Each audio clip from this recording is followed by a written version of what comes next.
ભાઈ વાત કરી છે એ વાત ની છે મારા શબ્દ નથી, એ છે મહેશભાઈની હૃદયની ભાવના અને વૈશાલીની ભાવના છે, એ શબ્દમાં ટંકાયેલી છે, શબ્દ દ્વારા વર્ણવેલી છે કે આનું હૃદય અત્યારે આ 24 કલાક થઈ, 24 કલાકમાં આ બેના હૃદય રહ્યા ને એનું મેં એનાલિસિસ કર્યું છે, એમાં શબ્દમાં એને ટંકાયેલું છે. એમના વિશે એમને કયો કે આ એ મારો એક્સપિરિયન્સ છે, એના હૃદયનો મારો એક્સપિરિયન્સ મેં એના શબ્દોમાં વર્ણવી દીધું છે. એને સમજાવવું હોય પણ કેવી રીતે સમજાવવું? એટલે સમજાવી નથી શકતા એવી રીતના લખ્યું કે નહીં?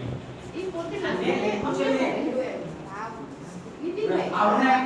નીતિનભાઈ છે અને અમારા પડોશી છે બાજુમાં રહે. એક્ચ્યુઅલી તમને જોઈને એને લખ્યું હા કે તમારું લઈ ભાવ પંચાયતી રહ્યું હા એ લખ્યું ભાઈ છે. આ મારો એક્સપિરિયન્સ. ઓકે ઓકે તો બસ ઈ જ વાત હમણાં કરી આપે 100% દેવા તમે જે કાંઈ કરવા માંગો છો એની તમે 100% દેવા માંડો છો તો એક વિશેષ પ્રકારની તમારી બુદ્ધિ ખીલે, જેને કૃષ્ણ ભગવાને ગીતામાં પ્રજ્ઞા કીધી. શું કીધી છે? પ્રજ્ઞા. જ્યારે પ્રજ્ઞા ખુલે ત્યારે જે અવસ્થા આવે છે એની વાત કરી આપણે બોલો. એ વાંચો, એમના હૃદયની ભાવના વાંચો, આ બધાને સંભળાવો. લાવો. શું બોલ? હા એને દૂર ન જો એ નજદીક છે, એક શ્વાસ વચ્ચે વસેલો ઈશ છે. ઓકે કઈ રીતે બોલ બોલ એને દૂર ન જો એ નજદીક છે. શું છે? આપણે એમ ભોગીએ છીએ. મેં કીધું ને કોઈ પણ કાર્યમાં છો, મેં કીધું ને પાણી ખાવ છો લેવું પડી ગયું. ઓકે એ ઘટના એ પણ એમાં તમે 100% આપે ને તો એ બોલ્યો જે ઈ અંદર છે, અંદર ઈ છે એ દેખાશે. કારણ કે તમે હવે એક જે કામ કર્યું એમાં 100% આપે. ઓકે સતનો ખાકી હતો, જ્યારે વ્યક્તિ બકરા કાપતો હતો અને તો કોઈ ઘટના મહત્વની નથી. એ ઘટનાની અંદર એ બકરા કાપતી વખતે એને ડાઉટ નહોતો કે હું કોઈ ખરાબ કામ કરું છું. શું છે? કારણ કે હું મને નહીં કાપું તો એ આવતીકાલે મરનારો જ હે, એ નિશ્ચિત છે. તો પહેલે કે મારા હાથથી કપાય તો એને મુક્તિ મળશે. ખ્યાલ આવ્યો? એ કર્મ હે. પછી બીજી એક શ્વાસ વચ્ચે વસેલો ઈશ છે. શ્વાસ તમે અંદર શ્વાસ લો અને જે પાછો એની વચ્ચે અંદર શ્વાસ લો અને પાછો વળે, એ યોગ અને પાછો વળે એની વચ્ચે એક માઇક્રો સેકન્ડની ગેપ પડે. શું છે? માઇક્રો સેકન્ડની ગેપ. એ ગેપની અંદર પેલો ઈસ બેઠેલો હોય એ વાત લખીશું. શ્વાસ એક શ્વાસ બહાર મૂક્યો અને હજી મેં લીધો નથી, એની વચ્ચે એક માઇક્રો સેકન્ડની ગેપ. એ ગેપમાં પેલો ઈસ છે. એ સૂરજની રોશની નથી ફક્ત, એ તો આંખ મોષ્ટ થાય ત્યારે છે. કહેતો ને કે એ સૂર્યનો જવાબ નથી. અજવાનું ઉપયોગ સૂર્યનો તો માય અજવાનું સૂર્યનું નથી. સૂર્ય નથી, એ સૂરજ નથી. પણ જ્યારે તમારી હૃદયમાં ભાવ લાગે, આંખો ભેરી થાય, આંખમાં મોજ થાય ને, આંખમાં આંખ જ્યારે ભેરી થાય ત્યારે હૃદયમાં અજવાળું થાય. તો અજવાળું છે પણ ત્યાં સૂર્ય નથી. સૂર્ય વગરનું અજવાળું એમ કહેવાય. કોઈ દીવો નહીં, કોઈ આરતી નહીં, એ તો અંદરના મૌનની સાથ છે. પ્રતિક્રમણ દીવો અગરબત્તી બહાર ઉચ્ચારે. મારે કોઈ ચીજ સાથે એટેચમેન્ટ કરવા માટે મારે દીવાની યા અગરબત્તીની જરૂર પડે છે. બરોબર છે? માધ્યમ બને છે.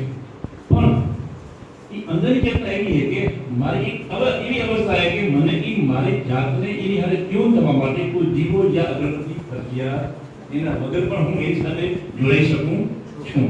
એ વાત કરી. જ્યાં હું નથી ત્યાં એ છે, એક ક્ષણે કોઈ તથાસ્તુ હાથ છે. પ્રેમ ગતિ ગલી અતિ સાંકડી તાપે દોર સમાઈ. પ્રેમની ગતિ કેટલી સાંકડી છે કે એમાં બે જઈ શકતા નથી. કાં તું જા અને કાં હું. કાં તું હો અને કાં હું હો. અહીંયા હું ગયો ત્યાં ખાલી કોણ હે? તું. એટલે અહીંયા આત્માનું એકલું કીધું એક એવી અવસ્થા છે કે અહીંયા હવે બધે તું જો બધે તું હો એમ વાત થાય. ભટક્યો ઘણા દ્વારોએ નામ મેને પણ અંતે ખબર પડી એ તો સેલ્ફ સાથે અનમેટ છે. આખું બોલ્યું. ભટક્યો ઘણા દ્વારોએ નામ મેને એટલે ઘણા બધા નામો પણ અંતે ખબર પડી કે એ તો સેલ્ફ સાથે અનમેટ છે. હું ભટક્યો ત્યાં મંદિરની પૂજા કરી, તીર્થયાત્રા કરી, બધું જ કર્યું. ભટકી માણસો ઠેકાણે આવ્યા. તો ખબર પડી કે મારો જે સેલ્ફ છે ને એની હારે એનું કઈ મેચિંગ નથી.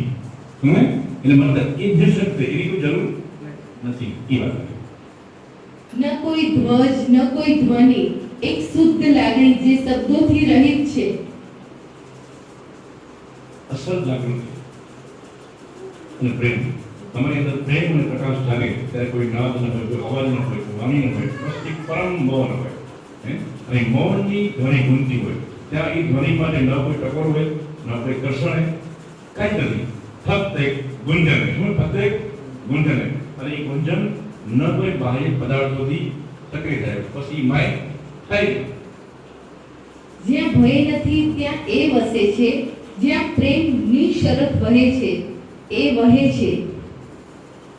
પેલી તરીકે મૂકીને જ્યાં ભય નથી ત્યાં ઈ વસે. મેં કીધું પેલા ભયમાંથી દુઃખ થાવ કારણ કે ઈ જ્યાં ભય છે ત્યાં ઈ નથી. એટલે સૌથી પહેલું સ્ટેપ છે ભયમાંથી મુક્ત થવાનું. શું ભય નથી? ત્યાં એ વસે છે જ્યાં પ્રેમ નિશરત વહે છે ત્યાં એ વહે છે. મને તમારા પાસે અનકન્ડિશનલ પ્રેમ જાગ્યો. મને આ ભાઈ માટે પ્રેમ. હવે ઈ પ્રેમ શું કામ મને ખબર પડતી નથી. કોઈ રીઝન નથી. ઈ કાકો છે, બોલો છે, લાંબો છે, કોઈ હોશિયાર છે, કોઈ કન્ડિશન નથી. બસ પ્રેમ છે. તમે પ્રેમ છે. શું કામ મને ખબર નથી. કોઈ કન્ડિશન નથી. તો એ જે પ્રેમ વહેલો એ જે ઉભા વહેલો ક્યાં ઈ કેવા વાક્ય. એક નાદ વગરનું સંગીત છે એ એક લય છે જે હું જ્યારે હું નથી ત્યારે બંને જ છે. પરમ મૌન. તમે બસ શાંતિ જાઓ અને શ્વાસ ચાલી ગયો અને શ્વાસનું પણ ગુંજન જે છે એ તમને ડિસ્ટર્બ કરે. શ્વાસ પણ ડિસ્ટર્બ કરે. શ્વાસ પણ શાંતિ જાય અને અંદર એટલી બધી નીરવ શાંતિ આવે કે એ અજ્ઞાતમાંથી એક ગુંજન આવે. એ સંગીત આવે. એ સંગીત આખું અલૌકિક હોય. જેને શાસ્ત્રમાં નાદ કીધું. શાસ્ત્રમાં નાદ કીધું અલગ અલગ પ્રકારના હોય. પણ એ તમારો જે શ્વાસ શાંત થાય ને પછી બેટર થાય નથી. ચલો ભાઈશ્રી માટે જોરદાર તાળી. નીતિનભાઈ માટે પણ જોરદાર સંગીત આ દ્રષ્ટિ કહેવાય. એ વૈચારિક બેને જોઈને એને આવું લખી નાખ્યું. એમના અંદર રહેલા ભાવોને જોઈને એને એક શબ્દ આપ્યા. બરોબર? જમી એની યુનિકનેસ એની યુનિક. બસ એ યુનિકનેસને માઇન્ડ ડેવલપ કરે એવોલ્યુશન થાય. જ્યાં જ્યાં તમારી યુનિકનેસ છે, જે ચીજની જે વિષયની તમારી યુનિકનેસ છે, એ યુનિકનેસને તમે ડેવલપ કરો ત્યાં ઈ બેઠો. ત્યાં ઈ વાત નથી.